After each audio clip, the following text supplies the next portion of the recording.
Hoy vamos a meternos de lleno en una historia que nos llega desde Argentina y que, la verdad, tiene todos los ingredientes de un thriller. Totalmente. Tenemos un presunto robo de coches, una carta escrita desde la cárcel, lealtades familiares puestas al límite y, en el centro de todo, la hija de uno de los periodistas más famosos y polémicos del país, Jorge Rial. Exacto. Y tenemos dos fuentes que son oro puro para entender qué está pasando aquí. Por un lado, la carta de Agustina, que es amiga de Morena Rial, y por otro, una llamada telefónica en directo con Alan Cañete, que es otra pieza clave en todo este puzzle. El objetivo hoy es usar estas dos fuentes para desenredar un poco la madeja humana que hay detrás de los titulares. Pues vamos a ello porque hay muchísima tela que cortar. Empecemos por lo que lo detona todo, que es esa carta de Agustina. Sí. Para situarnos un poco, ella es amiga y abogada de Morena Rial y, hasta hace nada, era la persona clave para que Morena consiguiera el arresto domiciliario. Iba a ser su garante. La figura clave, sí. Pero de repente, la historia da un giro de 180 grados y Agustina acaba también en prisión. Y encima, embarazada de Eric Cañete. Y es desde la cárcel desde donde decide escribir una carta pública. Pero, ojo, no para defenderse a sí misma, que sería lo lógico. No. No, sino con un único y demoledor objetivo: desmentir y atacar a su propia madre. Es que es brutal. La madre de Agustina había salido en los medios en teoría para defender a su hija, pero lo hizo cargando las tintas contra la pareja de Agustina, Eric Cañete, y el hermano de este, Alan. Claro. Y la respuesta de su hija desde la cárcel es durísima. Es una táctica de tierra quemada. Esto lo vemos mucho en disputas legales que tienen un alto componente mediático. No se trata solo de dar tu versión de los hechos. ¿No? Se trata de destruir preventivamente la credibilidad de cualquiera que pueda testificar en tu contra. Cito textualmente cómo empieza la carta, que es tremendo. Soy Agustina, y decido enviar esta carta con el único fin de aclarar los dichos aberrantes que tuve que enterarme de mi madre. Y a partir de ahí, la masacra. Sí.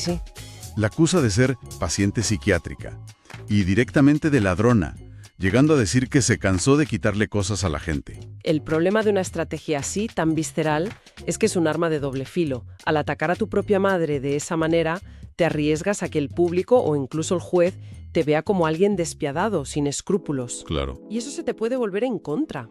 Es una apuesta muy arriesgada, donde elige públicamente a su nueva familia política, los Cañete, por encima de su propia sangre. Pero es que además relata un episodio de violencia. Dice que tuvo que denunciar a su madre hace más de un año porque, según cuenta, le pegó y le destrozó cosas en casa mientras estaba embarazada. Y aquí hay un detalle que a mí personalmente me chirría un poco.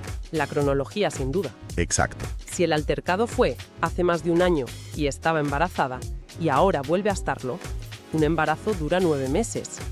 O se refiere a un embarazo anterior del que no sabíamos nada, o hay una inconsistencia en su relato. Ya. Es uno de esos pequeños detalles que siembra todavía más dudas en una historia que ya de por sí es turbia. Totalmente. Y claro, todo este drama familiar tiene consecuencias legales inmediatas. Con Agustina en la cárcel, Se cae todo. la figura de la garante para Morena se esfuma. Esto en principio dejaba a Morena en una situación muy complicada para conseguir el arresto domiciliario. Un efecto dominó en toda regla. Quizá antes de seguir deberíamos hacer un mapa de personajes para que nadie se pierda. Es casi como una serie. Sí, por favor, pongamos un poco de orden. A ver, por un lado, la protagonista, Morena Rial, hija del famoso periodista, detenida por su presunta implicación en robos. Y que buscaba el arresto domiciliario. Exacto. A su lado, su amiga y abogada Agustina. Iba a ser su garante, pero ahora está también detenida. Y embarazada de Eric Cañete. Bien. Luego está Eric Cañete, la pareja de Agustina, también en prisión, señalado como miembro de la banda. Y como veremos, con un historial complicado de adicciones. Y finalmente, el hermano de Eric, Alan Cañete. Él es quien le prestó un coche a Morena, lo que le metió de lleno en el caso. Fue detenido, investigado y, esto es clave para lo que viene ahora, finalmente fue sobreseído. O sea, ¿quedó libre de cargos? Exacto. Perfecto. Pues con el mapa claro, podemos pasar a la otra cara de la moneda. Si la carta de Agustina es un ataque a su madre para defender a los Cañete, Nuestra segunda fuente es la defensa de uno de los Cañete en persona. La llamada en directo de Alan al programa de televisión. es que su intervención es fascinante. Entra en directo precisamente para rebatir a la madre de Agustina, que lo había señalado a él como el jefe de la banda. Sí, nada menos. Y lo que me parece increíble es cómo arranca su defensa.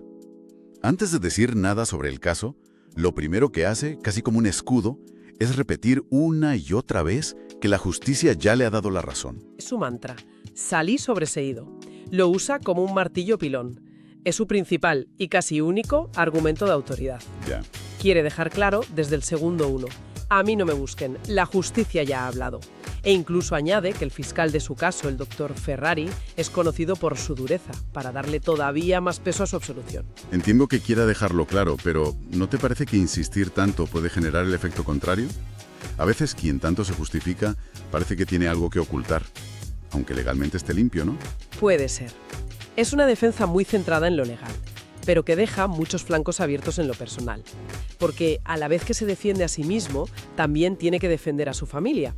Y es ahí donde la conversación se pone realmente interesante, cuando habla de su hermano Eric. Sí, porque no lo niega. Reconoce abiertamente que su hermano tiene un problema muy grave de adicciones y que la familia lo ha intentado todo para ayudarle. Sí. Llega a decir una frase tremenda, que incluso llegaron a pedir que lo detuvieran para salvarlo. Esa frase lo cambia todo.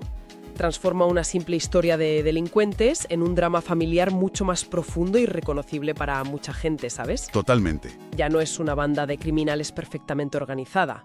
Es un grupo de personas atravesado por la disfunción, los intentos fallidos de ayuda y la desesperación que genera la adicción de un ser querido. Y claro, en medio de esa defensa de su familia, le hacen la pregunta del millón, la que todo el mundo se hacía.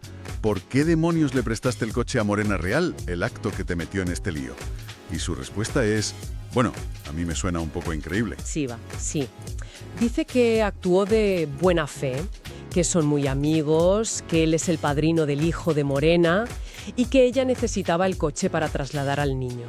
Intenta protegerla, ¿no? Evita a toda costa culparla.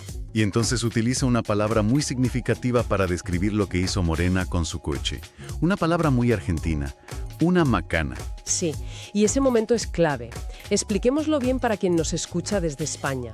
Macana en Argentina es como decir una trastada, una faena o una metedura de pata.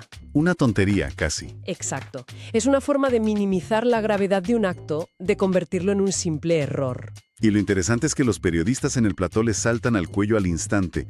Le dicen, Alan, perdona, pero no fue una macana, fue a chorrear. Y chorrear es otro argentinismo que significa, simple y llanamente, robar. Ese choque de palabras lo dice todo. Es la tensión entre la lealtad personal de Alan, que intenta reducirlo a un error de una amiga, Sí. y la cruda realidad delictiva que le señalan los periodistas. Él intenta cubrirla con un eufemismo y ellos le devuelven la palabra real, robo. Ese intercambio revela la lucha por controlar el relato. Es que es fascinante cómo el lenguaje lo delata. Intenta protegerla a ella y protegerse a sí mismo, a pesar de que él ya está legalmente fuera del caso. Ya. Y lo más irónico es que, mientras está en un programa de máxima audiencia contando todo esto, pide respeto por la privacidad de su familia y por el principio de inocencia. Una contradicción andante, totalmente. Pero el gran giro de guión todavía estaba por llegar. Mientras Alan hablaba y la gente debatía sobre si la caída de Agustina como garante hundía a Morena, la conversación, inevitablemente, se centró en el padre. En Jorge Rial. Para quien no lo conozca en España, imaginemos una figura mediática omnipresente y muy poderosa. Sí. Una especie de mezcla entre, no sé, Jorge Javier Vázquez por su dominio del mundo del corazón y Risto Mejide por su faceta más incisiva. Su opinión marca la agenda. Desde luego. Y la gran especulación en ese momento era si él, con su poder y su dinero, iba a mover ficha para conseguir una nueva casa, un nuevo garante y desbloquear el arresto domiciliario de su hija. Se daba por hecho que todo dependía de él. Y entonces ocurre algo que solo pasa en la televisión en directo. Uno de los periodistas del programa recibe un mensaje de texto. Es del propio Jorge Rial.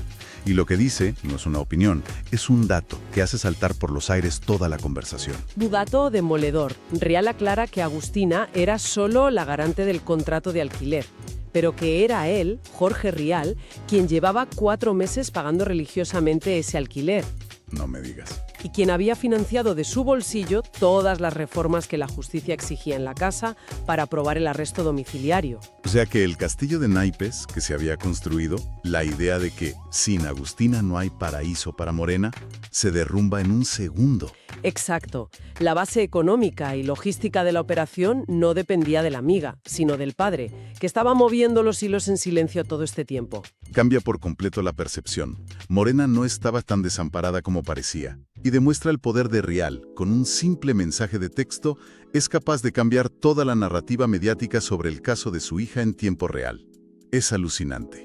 Entonces, si ponemos todas las piezas juntas, ¿qué tenemos al final? Por un lado, una carta desde la cárcel que es un intento desesperado de una mujer por controlar un relato, aunque para ello tenga que destruir la reputación de su madre. Por otro, una llamada telefónica que nos muestra la defensa, la desesperada de un hombre que se ve salpicado por los problemas de su hermano, revelando un drama familiar de adicciones y lealtades enfrentadas. Y sobrevolando todo, la sombra de un apellido famoso y un padre que desde la distancia demuestra tener el poder de manejar los hilos y cambiar el guión cuando más le conviene. Al final, el núcleo de esta historia no son tanto los presuntos delitos, que también, sino el increíblemente complejo entramado de relaciones humanas. Es una batalla pública por asignar culpas y proclamar inocencias. Sí. Un círculo vicioso de acusaciones que se retroalimenta. Agustina culpa a su madre, la madre culpa a los hermanos Cañete, Alan Cañete se defiende con su sobreseimiento en la mano y a la vez señala la adicción de su hermano como el origen de todo. Nadie parece asumir una responsabilidad total.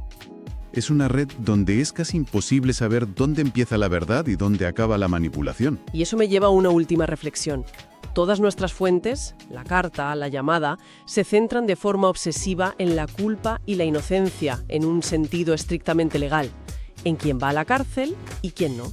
Ya. Pero todo este embrollo invita a pensar en un concepto más amplio, el de la responsabilidad moral. ¿A qué te refieres exactamente? A ver, Alan Cañete fue legalmente absuelto. La ley dice que es inocente por haber prestado el coche. Punto. Pero el hecho en sí plantea una pregunta que va más allá de un juzgado y que nos interpela a todos. En este mundo de relaciones tan conectadas, ¿dónde empieza y dónde termina la responsabilidad de una persona por los actos de otra? Buena pregunta. ¿En qué punto exacto un acto de buena fe, como él lo llama, como ayudar a un amigo, cruza una línea irreversible y te convierte, quizá no en un cómplice legal, pero sí en una pieza necesaria para que el desastre ocurra?